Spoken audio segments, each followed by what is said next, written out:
given me and blessed me with, and taking my talents and trying to glorify Him through my passions and my talents. So. Because we need Christians whose faith is alive right now. God doesn't ask for anything in return from us. He just wants us to trust Him and believe that, He is the Almighty and sent His Son Jesus here to die on the cross to forgive us of our sins. I'd rather share a Bible verse on Sunday morning with an audience of 100 than just try to sell products and not make any difference at all to an audience of 1 million. And then it's like, well, that's settled. Let's go. We sit back and we develop this envious jealousy inside of us because somebody else is living the life that we want while we sit down and don't do anything about it. Get out, go enjoy it. And then, of course, you and I would say, get in the woods. Hello, ladies and gentlemen. Welcome back to the Rise, Kill, Eat podcast. My name is Tyler Pruitt, and I am the host and the founder of this show. The Rise, Kill, Eat podcast exists to be a resource for people that love God, freedom, and the great outdoors. And that is exactly what I want to do with this show. So first of all, if this is your first time listening to the Rise, Kill, Eat podcast, thank you for tuning in. You picked a good one to listen to today, and I know you guys are going to really enjoy this one. If you are a return listener of the Rise, Kill, Eat podcast, then thank you so much again for returning and joining me and being a loyal listener to this show. And it literally cannot happen without you guys. And so again, thank you so much for tuning in. Before we get going into today's episode, I just want to ask that you guys connect with me on social media. You guys can find me on Instagram at the handle at Rise Kill Eat. That's all lowercase, all together. It's at Rise Kill Eat. And then on Facebook, you can find me at facebook.com/RKE Afield. That's RKE as in Rise Kill Eat Afield. All right, so that's facebook.com/RKE Afield. Thank you guys for connecting with me. Those of you guys that have already done that, I appreciate all the messages you guys send. That's so cool to be able to talk to people from Colorado, to be able to talk to people from Florida and Washington State, and I mean literally all over the country. And it's really cool to be able to connect with you guys, and I'm thankful that we live in a time where technology allows us to do that. So thank you guys for connecting with me on social media, and if you haven't yet, then go ahead and do so. Today I am joined by Noel Gandy. Noel is a pastor and pro staff leader out of the great state of Iowa, which is one of the, of course, anybody that has been a whitetail hunter for any amount of time, you know that Iowa produces some great deer every year. We have a great conversation today all about what it means to live in Iowa and to relocate to Iowa, as you guys will hear from Noel's story. I wanted to have Noel on today to have a great conversation really about what the show's all about, and that's, of course, God, our relationship with Christ, our family, and what hunting means to us. And that's essentially what we get into with today's episode. Noel is a pro staff leader with the Buckventures crew, which is something I'm recently been blessed to be a part of. So I'm glad to be able to have Noel on the Rise Kill Eat podcast today, so I can kind of pick his brain a little bit about what the Buckventures crew and the Woodsman really mean to him. So speaking of the Woodsman, make sure that you guys check out the show Woodsman, which is going to premiere on October 14th, exactly 1 week from today that you guys are listening to this. You can find the Woodsman on MyOutdoorTV. And those of you guys that aren't familiar with MyOutdoorTV, it is basically a Netflix type of streaming service, but for hunting and fishing. All right, so it's got pretty much anybody that is listening to this podcast. You guys, I'm sure you guys are going to enjoy that type of content. That's what I watch whenever I'm being entertained, and I definitely suggest checking out MyOutdoorTV. And then specifically, I want to suggest you guys check out The Woodsman. So The Woodsman is a spin-off show of the Buckventures show, and I know you guys are going to really enjoy it. Noel makes an appearance on one of those episodes, as well as a bunch of other really incredible people. So make sure you guys check out MyOutdoorTV, and I will leave a link down in the show notes and the details of the show. That way, if you guys are interested in checking out MyOutdoorTV, click on that link and it'll send you straight there. All right. So again, I'm joined by Noel Gandy today. We dive into a great conversation all about hunting preparation, balancing family and hunting, being a pastor in 2020, We get into all kinds of great topics today. So I know you guys are going to enjoy my conversation with Noel Gandy. So let's get right to it. Let's do it. So I'm sitting here with Noel Gandy, and Noel, I appreciate you being on the Rice Kill Elite podcast with me. This is certainly a pleasure of mine. I've had you ever since I met you this summer. I went ahead and put you on the list because I knew I had to get you in here for the Rice Kill Elite podcast. So thank you so much, man. Hey, the honor is mine. Listen, I was going through your list of podcasters that you've had on recently, and I mean T-Bone Turner and Tony Smotherman and Jim Libertor and Jeff Danker. I mean, who am I? That's what I want to ask. But I'm honored, friend. Well, yeah, I mean, I certainly appreciate it. I love having all kinds of people on here, and the cool thing about all these people, yourself included, is that we all have the same kind of passion, and that's of course our relationship with Christ, and then hunting. So That's right. I mean, that's what this show is all about, and I love getting people from all over the place, literally all over the world, just to come on here and just kind of go back and forth on what fires us up the most. So I appreciate it.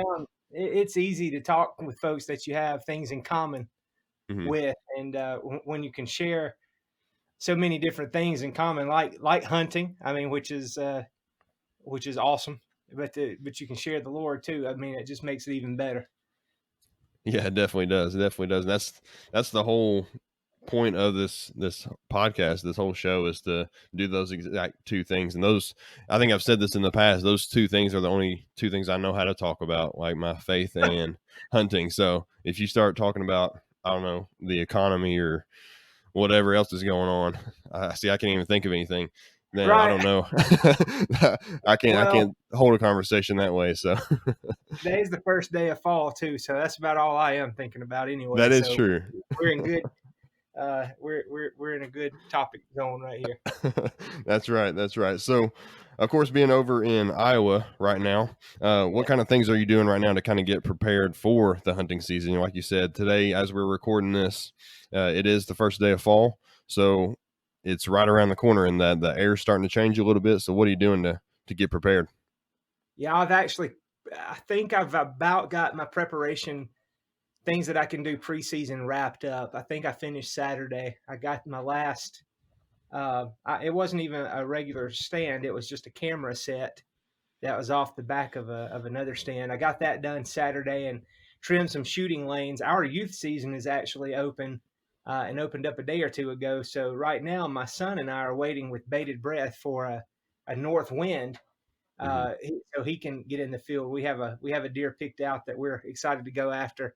But in Iowa, we, you're not allowed to feed or bait during the season. And so I went and recently made sure you can do it during the summer and like have pictures as long as there's no remnant. So I went and checked all my places this past week and made sure that everything was clean and I'm good and legal. And I've gotten safety lines in all my tree stands because I am, not only is it me, in a tree, but there's a cameraman too, most times. And so I have to take my own safety into account, but I'm taking someone else's life into account too. And so things like that, just really kind of rocking, just waiting now, just really anticipating October 1st getting here, which is when we can start bow hunting in Iowa and getting in some reps with the bow. That's a big thing right now too. Oh yeah, those reps, those physical reps with the bow, they make a huge difference. And I think I prepared more this year than probably I have in the past, and I can just feel a difference in just the confidence and the physical confidence as well as the mental confidence, because there is a mental aspect to it. And if you're going through the shooting mechanism while thinking about it, then you're already in trouble. It's got to be something that's second nature, I think. And I think that only comes with practice, kind of like what you're getting at. Absolutely. And now we've added an element of filming in with deer hunting. Deer hunting's tough enough when it's just a person, and bow hunting especially. And so we've added this other element of trying to film, and that's just one more thing to think about. And, when we're hunting world-class deer out here, and when a world-class deer is standing out in front of you, man, I tell you what, you can really lose your mind and start forgetting everything you've ever known about deer hunting. And or I do anyway. I can't say that for everyone. I'm not seasoned enough, I guess, to be totally calm. And so all that to say, when you have just mental muscle memory for some things like shooting the bow, especially out to certain yardages that you're very comfortable with, if that's one less thing you've got to worry about, then it's going to make you have a smoother hunt. And so I've started shooting longer distances the past 2 weeks. And when I say longer distances, I have a 60-yard pin. And so I've really been repping at 60 and 50 the past 2 weeks, because boy, that really makes 20 and 30 a whole lot easier when you're confident, out a little deeper. I don't know that I would shoot a deer at 50 or 60, but it sure makes you confident at 20 and 30. Yeah, I can definitely see how that would play a part in it. And kind of going back to that mental aspect of it, if you aim small, miss small, and if you're doing that, at 20 yards, 30 yards, even 40 yards, I mean, and you've already been practicing at much further distances, I can definitely see how that could be a benefit for you. It's handy for sure. Yeah, you mentioned too that you are taking your son out, and that's something that I'm doing this year as well with my little boy. And this is his first season where he's the one that's going after the deer. So we had our first sit in the blind a couple of nights ago, and we didn't have anything come in. We've had a small little 7-point that's been kind of hanging out. He's kind of gone nocturnal on us, so we're hoping that he starts showing back up in the daytime again. But yeah, it's just that the whole relationship of, the dad son going out and preparing for hunting season and, target practice and that kind of thing. I've involved him in all of my prep this year too. He's gone with me out to the farm, and to get to the spot that we actually hunt on the farm we're hunting, it's a good, probably half-mile walk just along the fence line just to get to the spot. So he's been out there right behind me the whole time. Of course, I'm the one carrying the 50-pound bags of corn. So we're allowed to bait here in Kentucky. So yeah, I'm the one carrying the bags of corn, but he is holding his own and getting out there too. So it's just that relationship and that bond that we get to create with our sons or daughters, whichever. Sure. It's really cool. Charlie, my son, his name is Charlie, and he's 10 this year, and he's killed 2 deer in his life. One when he was 9, one when he was 8, and he actually killed a turkey when he was 7. But hunting is just not something that he's super fired up about right now. Like he's a little more interested now than he was, but I've never pressed it on him. I think that he probably went and did stuff just because I asked him to, and he's a good boy, and his dad asked him to do something. And but I've tried to be very sensitive not to pressure him into that. I kind of messed up with him when he was really little, 5, 6 years old. I had him shoot a gun that was a little too big for him, and thinking that he could, was going to be a tough guy and he was going to handle it, and he didn't. And I kind of spoiled it, not spoiled him, but ruined him a little bit, as far as he didn't want anything to do with it after that. And he has slowly come back around, and I think we're doing it the right way and headed in the right direction. And so, like I said, this is the first year that he's like asked to go, and so I know this wasn't necessarily a topic of conversation, but I encourage anyone who might have a young child to not be disappointed if their enthusiasm doesn't match yours. This is something I've been passionate about for a long time, and he is passionate about things that I don't care about, and so I shouldn't expect, in reverse. So, but it's starting to happen a little bit, and it's exciting. Yeah, it definitely is. And I can kind of relate with that as well from his perspective. I had a pretty similar experience whenever I was younger. I was probably around that same age, about 9 or 10. Well, I guess whenever you said that he was probably about 5 or 6, but I was probably about 9 or 10 whenever I first shot.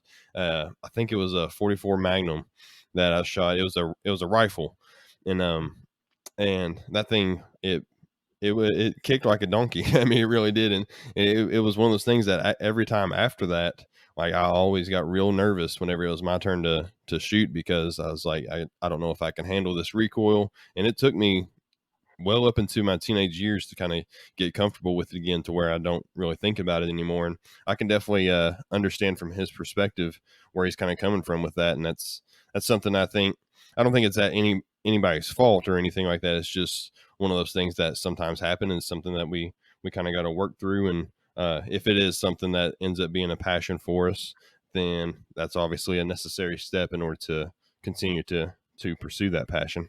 Yeah, for sure. I mean, everybody's geared differently, and Hmm. so with Charlie, to kind of ease him back into it, just briefly, I share with you, I got a gun that he can handle to shoot, so I'm not worried about if it's going to kick him too hard. I know it's not, and so that's his hunting weapon. But we don't practice with that weapon. I actually all he shoots is a 22 rifle with a very similar scope to the gun that he's going to be shooting at a deer. And that's all he's practicing with right now. And that has translated very well for us the past 2 years. Some people would disagree with me, and that's okay. We'll just disagree. But so he's been shooting that 22, and I mean, it's steady as a rock. Hmm. And last year when he shot the deer, like he was not even thinking about the gun kicking at all. That was the last thing on his mind because he's kind of acclimated himself to shooting the 22. And after he shot the deer, he realized it kicked a little bit more, but he said, "Dad, I didn't even feel it." Hmm. I said, "I know your adrenaline's going," and so he's not scared of his regular gun at all now. His hunting weapon. So it's worked out, man. It's been an exciting. It's been something neat to walk through with a child, and just appreciating the outdoors and creation in general is something that I'm excited about sharing with them. We admire creation and we worship the creator, and that's something Hmm. that we try to teach with our kids. Yeah, 100%. 100%, absolutely. And that's great that he's kind of rebounded from that, and that's good. And I hope it really works out for him this season, and I hope he gets the one he's going after. So that's gonna be great to kind of watch. But is Iowa, is that the only state you guys are gonna be hunting this year, or do you have any other hunts planned? I will hunt this year, Iowa for sure, and then I've got two hanging in the balance that are. It's going to depend on what happens in Iowa. Thankfully, they're both neighboring states, Nebraska and Hmm. Missouri, and they're both pretty easy over-the-counter tags to get. And I have some permission on some places. I only live 6 miles from Missouri and 15 miles from Nebraska. I'm in the very corner of Iowa. And Gotcha. so I have relatively easy access to both of them. And so my brother, I'm from Mississippi, Tyler, and I moved up to Iowa about 4.5 years ago. So my whole family's still back in Mississippi, but my brother drew that coveted Iowa archery tag this year, the non-resident tag, and so he's coming up to hunt with me, and we've kind of just made the arrangement that I'm not going to take off and go anywhere while he's here. I'm going to hunt with him pretty Yeah. exclusively, and so for 13 years, 13 years in a row, I actually hunted Kansas as well. And this is the first year I've never drawn a Kansas tag. I got a letter that I had never seen before, and that was "you did not draw" uh, the tag. And so that really crimped my plans. Honestly, I've always just had a uh, standing hunt in Kansas every year. It's like a second home, and so that's a little different for me. But excited about possibly some new places. But Iowa for sure, and Mississippi for sure. When we go home for Christmas, when my family and I go back home and visit, I will find my way to a deer stand while we're there. Yeah, that's awesome. That's great. And Yeah. that's I guess that question could have been a bittersweet question for you, I guess, for not being able to get drawn in Kansas. I've No, seen some monsters come out of there. I've seen a lot of people be able to have a lot of success out of there, and it's so. I mean, I can definitely understand why you'd be disappointed to not be able to get that one drawn you for you. know, it's disappointing, but I mean, I live in I think what's the greatest state in the world to deer hunt. So Well, I'm yeah, not that's too true. disappointed by the not having the chance of big deer, but I am disappointed. I would say in the fact that there was a certain couple of deer that I have history with that I was really wanting to go hunt this year, Mhm. And so that's kind of a weird thing that, I don't know what's going to happen to them this year. And so I'll be starting over almost next year with trying to build some history with some deer and some farms. But then the people, man, you get used to. That's just part of my life at this point. My whole adult life really is going to Kansas for 8 or 10 days during the fall, and used to seeing the same people every year at the same time, and that's just that's not happening this year. And then too, this is wild. They're my adopted high school football team too. After I moved from Mississippi, which is high school football is life down that way. Right.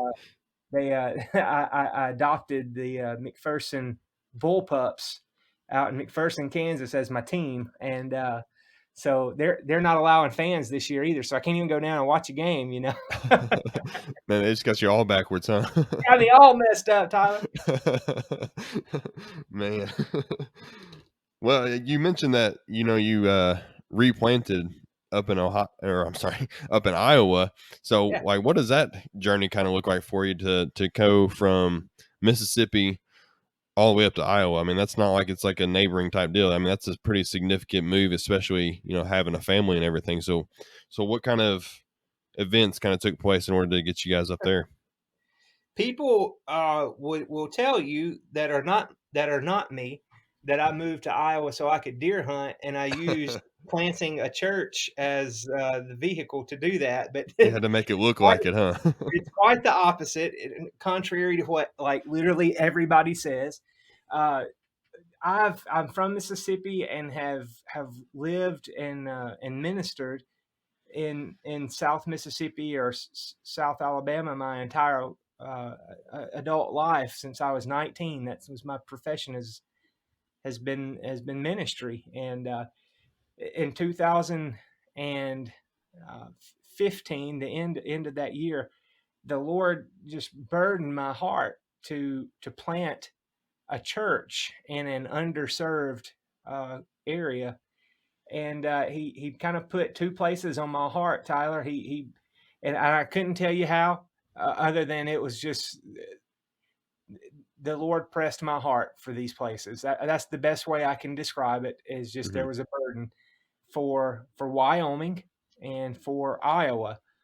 I had some history with the Midwest, clearly from hunting, so I love the lifestyle, and also that wasn't like a big stretch to think that the Lord might be calling me in that direction. And so I hesitated though to share that with my wife, because we were very firmly planted in Mississippi. We just built a brand new home and had two small children. All of our parents lived within 10 miles of us. I mean, life was just really, really good. But there's just this constant nagging in the back of my mind that the Lord had a work for us to do somewhere. And so I finally broke down and told my wife, and would you believe that she says, we've not talked about this before, before that point, she says, man, the Lord has been just burdening me for the exact same thing. And it was just confirmation that it was truly a calling from the Lord to do that. The way we ended up in Iowa, because I mean, I could talk all night about the actual calling and what it took to get here, because it's quite a lengthy journey. But the way we ended up in Shenandoah, Iowa, is there was a former church here in town. When I say former, it existed for 50 plus years. There's a building. It was fully furnished. It's paid off. It was just sitting empty, though. The church had just dwindled down to where there weren't any people coming anymore, and they closed the doors for about 5 years. And I reached out to the state executive. I'm Southern Baptist, and so there's a representative essentially in each state. And I reached out to the state executive for Iowa, and he says, man, I got a place that like is right up your alley, it sounds like, because he asked me some qualifying questions, and he showed us Shenandoah, Iowa, and we flew up on a miserable January day. I left and it was 80 degrees, and I came and froze for a week, but we came and visited, and realized that we could open the doors to this place the next day. It was in that great of a position. We just had to find people. And so we committed to follow the Lord's leading and pick up our family and move to Iowa, 900 miles from doorstep to doorstep. Um, and we got to work, man. And I will say happily that just this past Sunday, today is Tuesday, just 2 days ago, we celebrated our 4-year anniversary of being a church, Christ Point Baptist Church, here in Shenandoah, Iowa. And we celebrated with about 60 people and from a tiny little town. I mean, it's just a tiny, tiny, small town. And so, man, God is good. He absolutely is the author of all of this. And the fact that I get to live in the greatest deer state in the world is a tertiary perk that I am forever grateful to him for. Of course, right? Right. Yeah, that's incredible, and congratulations on that. By the way, that's I know that's something that's not an easy thing to do, especially coming, essentially starting from grassroots and starting, building the thing up, and to be able to reach 4 years I know it's a huge accomplishment, and it just gets bigger every single year. So congratulations on that. But one thing I wanted to kind of comment on was that I think it's an interesting kind of perspective to kind of pray to God to disrupt your comfort. I know that's something that I know you guys experienced you said you guys were comfortable, and you had a good life, you had just built a house and all those kinds of things. And I think one of the most dangerous prayers that we can, I say dangerous, like as in a way of, kind of letting God take control of it. But one of the most dangerous prayers that we could pray is for God to disrupt our comfort, because I mean, you just never know what's going to happen, but it's just a complete surrender to God to say, like, here's our life, like, do what you want with it. We are the clay, mold us. I mean, it's pretty cool to hear stories like your all's, and just to hear the faithfulness that you guys have with being able to pursue the ministry and being able to, of course, honor God in the process.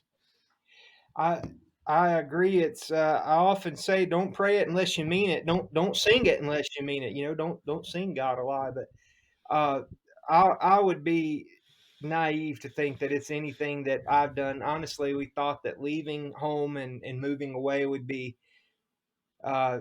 strenuous and very difficult. In fact, I'm not a huge reader, but my wife is, and so she starts picking up literature and things just from other people who have gone through the experience of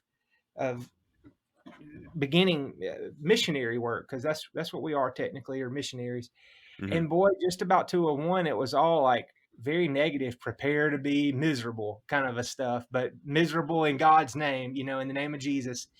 And right. it has been it could not be farther from the truth for our experience. It's been such a gratifying experience to feel like you are walking down the path that God wants you to walk. I have prayed and prayed and prayed. God, wherever you lead, I'll follow, and I'll be darned, he led us somewhere and we followed, and it's been the most gratifying experience of my life. And I will say that the pain of like leaving family and all, that there's been some of that, but at the same time, we get to see them still and talk to them still. It's not like they died. And Right. we get to go home and they can come here. So, I mean, it's just, there is nothing better. And I say this sounds very, I use the word preachy, and I don't mean to be that way, but there is nothing more fulfilling than being in the middle of God's will and being where he's at work. And for a believer anyway. And so, it would be easy to say, yeah, great, look what we've done, or look where we've come from. But at the same time, is very little. I think that God works in spite of me sometimes. So I think that that's more close to the truth than anything. That's awesome. That's incredible. And of course, with this year the way it's been, this whole 2020, anytime, I think 2020 is going to be one of those years that whenever or one of those numbers that whenever you hear it, it's going to just automatically remind you of the year that we faced. But being a being a pastor right now and experiencing the kind of things that you've experienced on top of the move, everything from just a few years ago, and continuing to try to build your local church and local congregation. What kind of challenges has this year been for you, or has it even been a challenge? Has it been something that has been, I guess, almost a blessing, I guess, throughout the whole process? And what's that kind of look like for your local congregation? Well, I don't know that I know that there's a blessing somewhere. I don't know that I've figured it out yet, but at the same It's in there time, somewhere. to say that I was not a little anxious whenever we started having to entertain the fact that we're going to have to shut down our building. To say that I wasn't anxious would be wrong, and forgive me, Lord, because I know that He's in control. But at the same time, I mentioned that we had about 60 people in 4 years, and this is glory to the Lord. In 4 years, we've seen, I think 30 be baptized, and many of those were coming to the Lord for the first time. That's the first time they had ever acknowledged Christ. And so, I mean, roughly half of our congregation are still baby Christians. And right now, that's exactly who we came to target, were the lost. And so you think, did they have enough of a foundation to sustain by not being involved in this fellowship? And I tell you what, God is so good. When He does a genuine work in someone's life, there is true transformation. And we've seen that in the lives of people. And where I thought, shame on me, where I thought, a lot of these people are going to fall off and we're going to have to work really hard to be able to see them again. A lot of that couldn't be further from the truth. We've certainly lost a few people that are still a little hesitant to come back. But at the same time, I think that we have some that are stronger, and that they realize that they enjoy the fellowship with God's people, and kind of, you don't know what you got till it's gone thing. And so we have it back now, thankfully, in-house meeting, and we might have to shut down next week. It seems like COVID is just now starting to kind of sweep through our area. We've been widely unaffected until this past week or so. And so, but all that to say, it made us shore up some things. We've always shared online our services from the very beginning, and broadcast those things online. And so that wasn't new or different, but it made us like shore up some things like sound and video quality and stuff like that. So I guess that was a benefit, a perk. We kind of took care of some things that needed to be taken care of. Right. Yeah, that's good. And I think that's something a lot of churches have really faced this year. It's been a challenge, I know, for every pastor, and I can definitely commend every pastor who's doing it in a way that's honoring God, and I can definitely appreciate that. And that's because I've been talking with our pastor as well, and I can't imagine the stresses that you guys are undergoing, and especially just a few months ago where everything was like nobody had a good answer for anything other than of course what the Word of God says, and that is ultimately what's most important anyway. So. But I mean, it's just incredible to kind of watch the I guess the faith kind of play out throughout this entire year. And I think I said it in another interview that I was doing on another podcast, that the year 2020, prior to this, I can remember thinking back in November and December, like, everybody's they're wanting their 2020 vision. They're wanting their clear vision on what they're going to do this year and all that kind of thing. And just to kind of sit back and think about that, it's almost comical at this point, because it's like, well, it did not go nearly as planned. As nobody could have addressed this and predicted this. So I think it's just great to kind of watch how God has worked throughout this whole process, and just to see those that are remaining faithful to Him. And of course, we need to continue to pray for those that are struggling right now, because there are a lot of people right now that are losing the faith, and they're stepping away from it. They're getting back into old habits because they don't have, in their region or in their town or whatever it is, they don't have that in-person fellowship that they can kind of attend to, and it can be hard on a lot of people, but of course can be good on some. So it's definitely been a challenge and a blessing in a lot of ways. A lot of ways, that's right. But so of course you are a pro staff leader with Buckventures, and this is of course how me and you met. I guess we probably should have led off with this, but you were the first one that met me at the door whenever I was going into the pro staff meeting back in July in Oklahoma. And so that whole experience was, for me, from my perspective. So this is my first year being a pro staff, of course. And from my perspective, I'm traveling from Kentucky. It's a 13-hour drive for me to get there. Drove in the night before, I guess the day before, because I drove all day, and I'm not knowing anybody. And then here's you standing at the door welcoming me to come in and get to know everybody. And it was really cool to have that warm welcome from you and from some of the other guys too. And I think it's just a testament to the type of team and type of people that are involved with that Buckventures crew. So how did that kind of start with you? How did your relationship with Jeff, Daniel, and Jaylee and the rest of the Buckventures guys, how did that kind of play into your story? Well, first of all, I'm thankful to have met you and so many. And actually, that was something kind of new this year. The leader standing at the door and greeting folks, and it kind of was. It came from the fact that we were talking about like our first years coming in and being super anxious, and especially if you came by yourself, which so many do. I did. Yeah. You want somebody to reach out and make a connection. And so I pray that was a blessing for you and for others, and to help start making connections. But no, my relationship with Buckventures started out of the blue, I guess is the best way to put it. I think in February of 2018, I think it might've been even Valentine's Day. Jeff and Daniel went live on their social media account, Buckventures social media account. And they just basically said, this is something that is brand new. We're starting a pro staff, and we want you to fill out an application if you ever have wanted to be involved in the outdoor industry. And I'm sure there was more to it, but it was really, that's kind of what it was geared towards. There wasn't a whole lot of spiritual implication in that video, other than have a chance to be part of our pro staff and fill out the application. And I just happened to see it on Facebook. Honestly, it was just out of the blue deal. And so I filled it out, not really expecting to hear back from them. But they called. Daniel emailed me and said, "Hey, congratulations, you've been accepted to come and be a part of this meeting.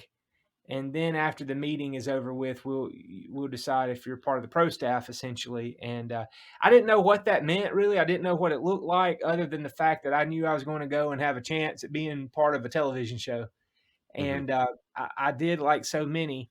Of course, granted, the very first one, this very first pro staff meeting, I went, and I didn't know if there were going to be like 5 of us there or 500 of us.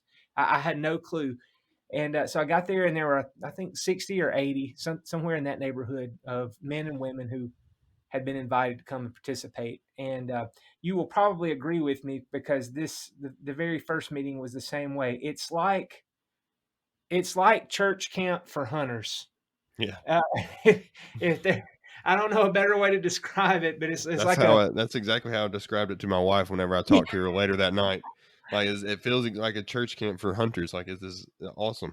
Yeah, I mean, that's exactly right. And I went through the orientation and the little film school that they did, and met Daniel and Jeff for the very first time there. Like, I remember standing in line like I was at, ATA show or something, wanting to get their autograph. But I remember standing in line I had my picture made with Jeff and Jaylee, and still have that handy. And just was so excited. And I even made a post on Facebook as I was coming home, announcing that I was part of this Buckventures pro staff, that I'm happy to put my name with it, because I'm a pastor, and the Lord is my first love in the church. and I'm clearly a church planter. I don't want anything to take away from ministry.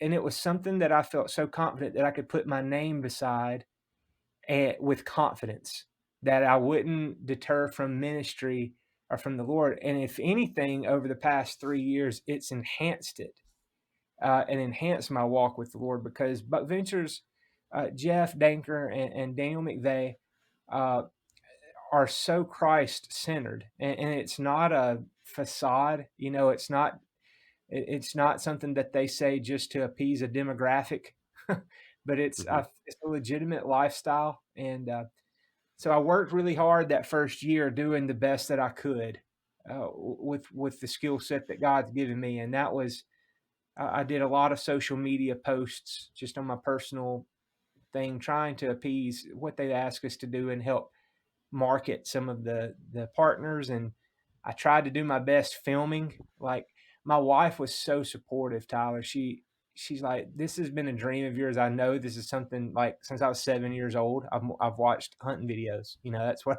Yeah. how I entertain myself." She said, "I know this is something." She said, "Just go all out. If you're gonna do it, go all out. Don't go halfway." And so, like, we bought cameras and all the gear and everything to do it. And I'll be darned, they recognize the effort, uh, through social media and through, um, just the effort of sending in footage. Even they recognize the effort, and from that they asked me to be a part of their leadership team for the second year. And what that looks like is we have so many pro staff guys, and gals, that if everyone were to call Daniel and Jeff every time they had an issue, then that would be their full-time job, and it certainly Right. is not. And so it's basically set up like a deacon ministry almost, to where, uh, one man or woman is in kind of oversees a collection of the pro staff. And I think I have 10 guys. They're kind of regionally located. I have Iowa, Missouri, and Indiana right now. So, but it just kind of rocked on from there, and I enjoyed it, the work. So it wasn't like it was work, Mhm. and had a shot to get on TV. My 45 seconds of fame. Are you ready for this? Like, I filmed my tail off the whole first season, just worked my tail off, and I made 45 seconds of the 10 episode whole first season. I had 45 seconds on the very last episode. The very next to last segment of the episode is of me missing a deer. And so and praise God, I saw myself on the Outdoor Channel this past Friday missing that deer, and I could not have been more proud. Just the fact that I called my mom and said, "Mom, I made it. I'm I'm on TV now. I'm on TV." But it was so unique that again, you just kind of worked hard at what they asked us to do, and it's been such a blessing. It's gone from, like, I'm standing in line waiting to get, the autograph type feeling, to now Daniel's become one of my best friends. We talk multiple times a week, and I've stayed at Jeff and his wife Tracy's home a handful of times now, going and doing things down in Oklahoma with them. They insist you stay at their home with them, and to be able to fellowship and talk about hunting. Absolutely, you want to pick somebody's brain like that about killing a big deer, because they know what they're doing. Mhm. But just talk about life and the Lord and just checking on each other. It's man, it's been a major impact in my life. Yeah, that's awesome. That's great to hear, and it's interesting hearing your story kind of play out there, because a lot of the things that you were describing there, especially with your first year, are things that exactly what I felt, going in. So, like I said, I drove in by myself, 13 hours. I was reluctant to go in the first place, because Yeah. people would ask me, why are you going to Oklahoma this year? And it's like, I'm going to be a pro staff for for the Buckventures show. And they're like, what are you going to be doing? It's like, well, I guess I'm going to be doing some promotional stuff. I'm not exactly sure yet, but I'm going. Exactly. But my wife, she was so supportive. It's crazy how supportive she was. She's like, "You're going. I feel like this is something that needs to happen for yourself, and of course for the Buckventures crew, and then maybe even potentially for the podcast. And I think this is something that you really need to go for." I was like, "Yeah, if you're telling me to go, then I guess I need to go." And a lot of that same kind of stuff. Whenever I walked in, is just like, I guess this year, you were saying how it was like 60 to 70 people. This year, I think we probably had close to 200 people that were there in that room, and it was jam packed, and I didn't even know where to start. But I just kind of dove right in and just started shaking hands and talking to people. And I think that's kind of the way you have to do it in that kind of situation when you just drove halfway across the country and don't really know of anybody. But the thing that really impacted me with what Jeff and Daniel have done is the spiritual implications. Like, it was like I was hesitant of it even once it started, until Jeff kind of did his introductory speech and was talking about, like, this platform is going to be used for the promotion of Jesus over anything. Like, don't let hunting be your little g God, because Christ is the one that's going to be magnified through this process, and it's going to be magnified through our platform here. And as soon as he said that, I was like, all right, check me off. I'm in. Let's do this. And it was that whole, just the whole, like you said, it was like church camp for hunters, and it was such an incredible experience. And as soon as I left, I was already ready to go back for the next year, and I'm excited to be able to get back out there this summer. But one of the things that you mentioned was that your wife was supportive as well, and of course, marriage and hunting and those kind of things, they don't always go well together, especially for a lot of guys that don't have a godly marriage. So what are some ways that you have, I guess, found some ways to balance hunting with marriage and with family and those types of things, and make sure the wife stays happy while you go out and pursue the things that you're passionate about? Years of training, Tyler. Years of training. I need to learn your ways. I joke when I say that, of course. And part of that is true, not the training part. I don't mean to sound insensitive. My wife and I have been married. I'm 34 years old, and I've been married for 13 and a half years. So, we've been together a long time, and she kind of knew what she was getting into whenever not much has changed. So I'm very thankful that she tolerates my obsession come fall, which here lately it seems to be an all year thing.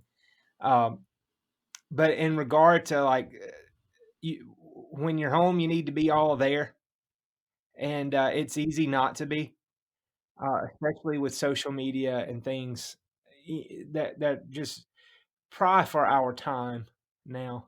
And so that's something to try to make sure that when she needs me, I'm there. And when my kids need me, I'm there. My children are 9 and 10 years old now, so they don't need dad quite as much as they did. They're self-supporting in some ways now, not unlike when they're 3 and 4 and 5 years old. So I will say that has made things a little easier too, now that the kids can kind of help take care of themselves just a little, not nothing Right. major. But that's helped a whole lot. But like I said, when you are there, being all there, and then understanding the fact that we do have a purpose behind all of it. It's not just, hey, I'm going out with the boys, see you later. And I think that she is supportive of the purpose and the mission, which is to help grow this company, Buckventures in general, and the Woodsman specifically, because that could be a major platform for the ministry, for a lot of people, and then for me in particular. I mean, it's a wonderful opportunity for me as well, and she supports that. I support some things that she does too, so that it works Right. both ways a little bit. She's a travel agent, and so pre-COVID, she was doing really well at that, and was being asked to go on some different trips and things to familiarize herself, just with different places. And so she was getting to do some of that, and I was getting to stay home. So, I mean, it kind of evened out a little bit as far as that goes. And but honestly, we do a lot together as a family. Tyler, when we moved, it might have a lot to do with that. When we moved 4.5 years ago or more, we were all we had. Yeah. It wasn't like we moved anywhere we knew people. And so our family unit, my wife, my two children, we got really tight. And that could be one of the kind of unforeseen biggest blessings that we've experienced. Is that we became really, really tight as a family unit and really depended on each other and enjoyed, like genuinely enjoyed each other. Um, and so, I don't know, man. It's just it's a unique relationship and situation that I am blessed to be in. How about that?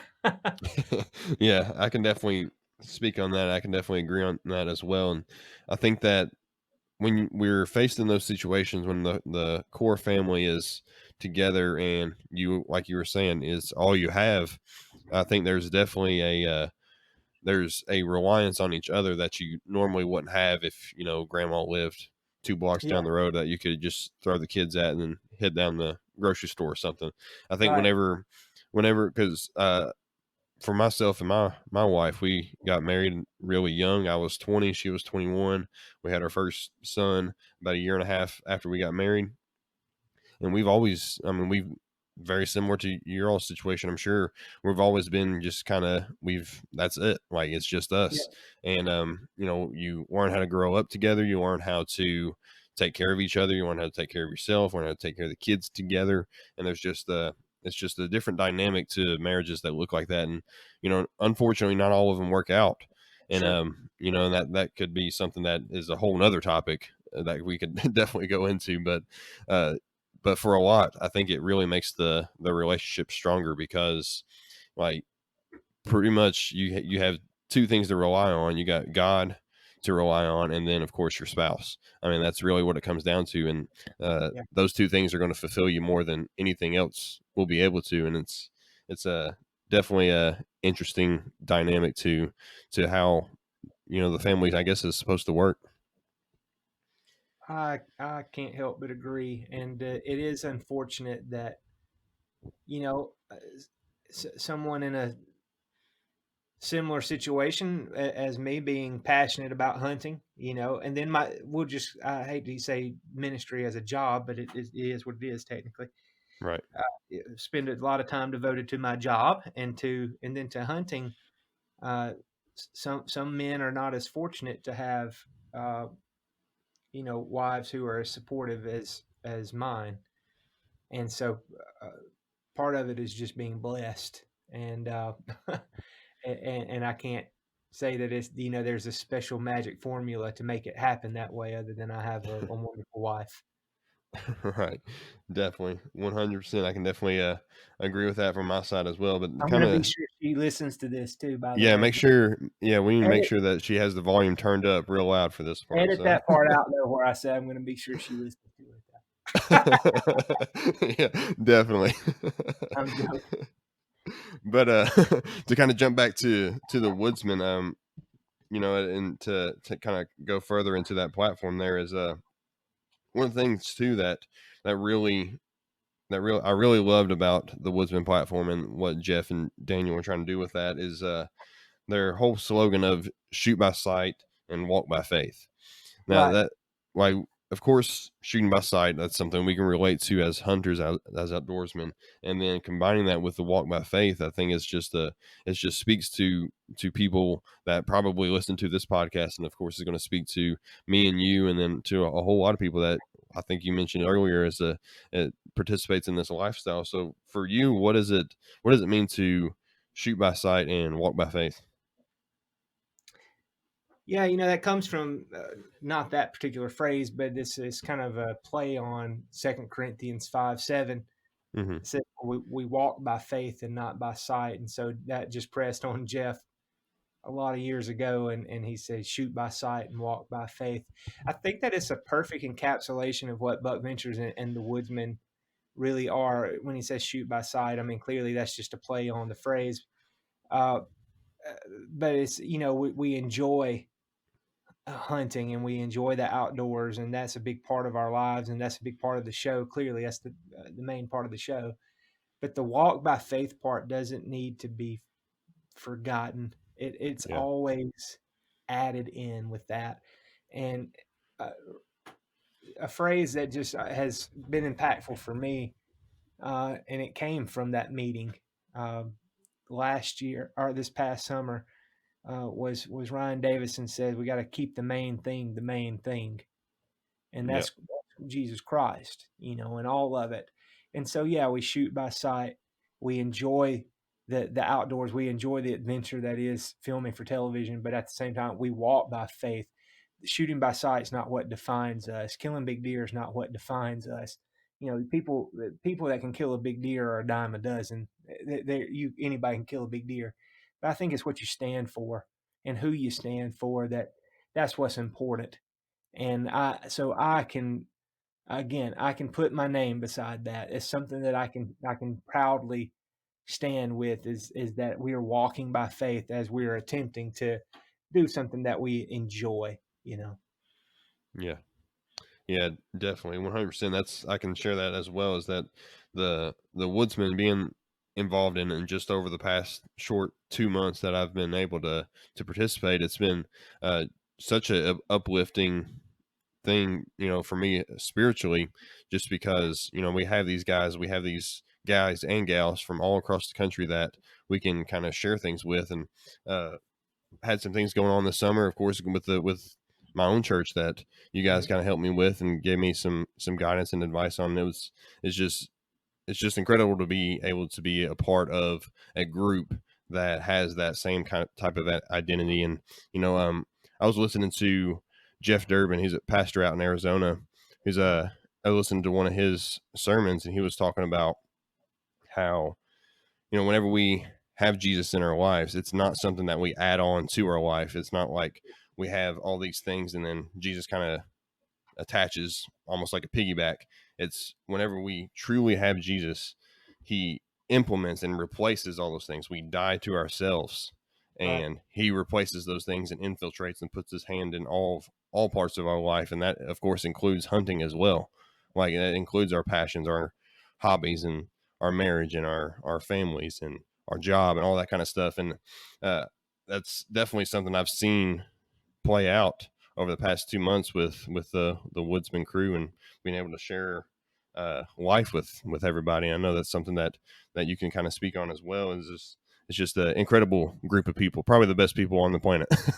I might be biased, but I don't know. I agree with you. There are some good dudes and some good ladies involved in this thing, and we all do have that common thread that we wanted to be, part of the outdoor industry. I don't think anybody came into it, maybe except for one or two who kind of knew Jeff a little bit already. But I don't think anybody came into it thinking that this is going to be a ministry that I get to be a part of, and I'm going to get to hunt as well. I think most of us thought this is going to be a hunting opportunity, an outdoor industry opportunity, and then they sprinkle in some ministry. But I love the fact that it's not hunting or Jesus, or television or Christ, but it's that's huge, man. That's incredible. We do have some of the best people. I've just created some wonderful friendships, and that's been another great part of the Buckventures and subsequently the Woodsman. The networking, that's getting to be done all over the country, and it's pretty powerful, I would say. Yeah, it definitely is, and I've been a benefit of that as well. That's the reason why you're on here, is because of that very same group. So now the Woodsman is going to premiere on October 14th, and I'm super excited to be able to watch that. This episode here of the Rice Gilly podcast is actually going to post exactly 1 week beforehand. So as people are kind of listening to this one's scheduled to post on October 7th. So this will be exactly a week. So make sure that you guys that are listening to this, go ahead and get that MyOutdoorTV and go ahead and subscribe to that. That way you don't miss out on the Woodsman coming up. And of course, Noel makes a appearance this fall. So you want to kind of give us the backstory on that a little bit. Don't give us all the details, but I didn't miss. How about that? That's a good backstory. Yeah, the Woodsman is a digital series that is a spinoff show of Buckventures. And so MyOutdoorTV is an app that's similar to Netflix, but it's all hunting related content, hunting and fishing related content that comes from Sportsman Channel and Outdoor Channel and World Fishing Network, things like that. So we are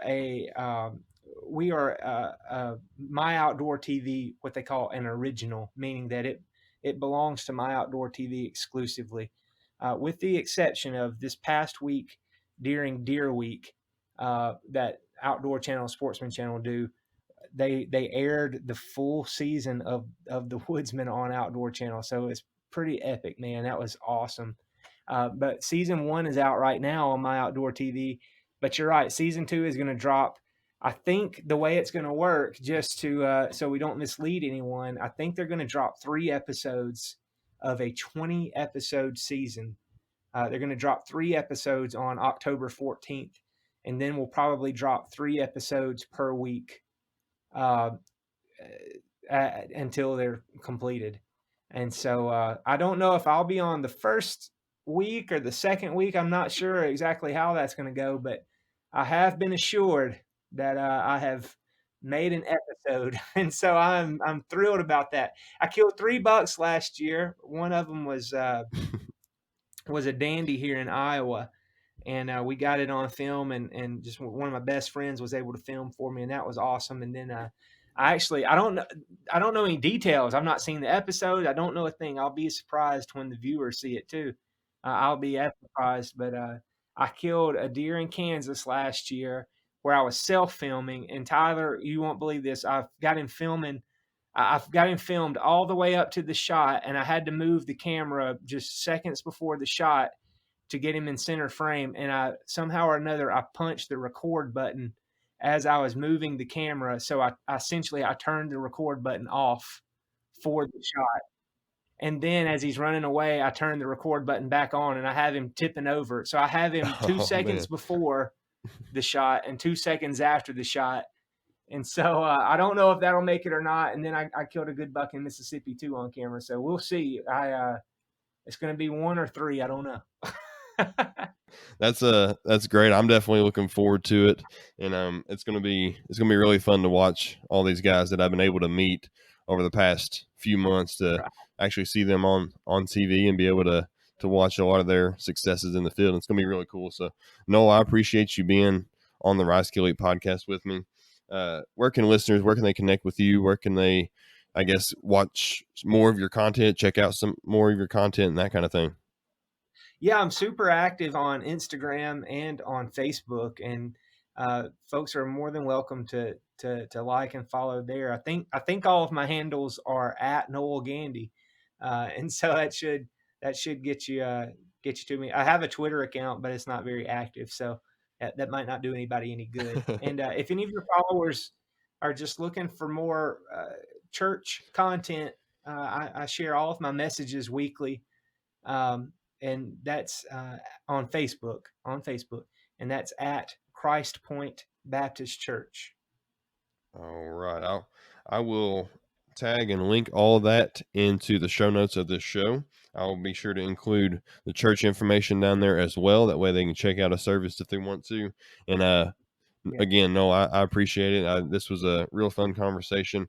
I'm glad we were able to get this worked out, and I appreciate it. I'm looking forward to seeing you on the big screen this fall. So. Hey, I agree, man. The pleasure was mine. I always enjoy talking to Lord and talking hunting. So this was perfect. There we go. 2 things I'm comfortable with talking about, but we can do it. All right. So there you go. There is my conversation with Noel Gandy. I know you guys appreciated that one. I know you guys like that one a lot. And I definitely appreciate Noel jumping on the Rice Kill Elite podcast with me today to discuss the Woodsman TV show and just about everything else. I mean, it's really cool to be able to connect with him. I want to challenge you guys to go check out MyOutdoorTV. If you guys are fans of the Rice Kill Elite podcast, I know you're going to enjoy what MyOutdoorTV has to offer and its streaming service for people just like you and me. And so be sure to check that out. More specifically, be sure to check out the Woodsman, where you'll be able to see Noel coming up, as well as a bunch of other great people as well. If you guys got any value from today's episode, I just want to ask that you guys leave a rating and review on the podcast platform that you listen on. Many of you guys listen on Apple Podcasts as well as iHeartRadio, Google Podcasts, Spotify. There's all kinds of different places that you can listen to the Rise Kill Elite podcast. On those platforms, you guys can leave a rating and review. That'll help the Rise Kill Elite podcast continue to climb in the rankings. I do say continue to climb only because of what you guys have done with your support and your ongoing loyalty. The Rise Kill Elite podcast is being able to get out into more people's ears, and it happens through the process of you guys leaving ratings and reviews, and then the podcast platform, they use their algorithms to jump the best performing podcast up their list. So it's only by you guys that we've been able to actually make some progress in the rankings, so that is certainly appreciated. One last thing before I let you guys go, the Rise Kill Elite podcast is a listener supported program. So I'm hoping to, in the future, have some sponsorships and have some brands that want to partner together to be able to help promote their products as well as the Rise Kill Elite podcast. But in the meantime, the Rise Kill Elite podcast is listener supported. So if you guys are interested in checking out how you can support the Rise Kill Elite podcast, then click on the link that is found at the bottom of the show notes. There's a lot of information in there. Down at the very bottom, there is a link specifically for show support. So you guys will be able to click on that and see how you can make a monthly arrangement to help support the show and help promote the Rise Kill Elite podcast and enhance the audio and hopefully visual experience for the Rise Kill Elite podcast in the future. Be sure to go down there and check that out. And my name is Tyler Pruitt. I certainly appreciate all the support that you guys give. And be sure to tune in next week for another great episode of the Rise Kill Elite podcast.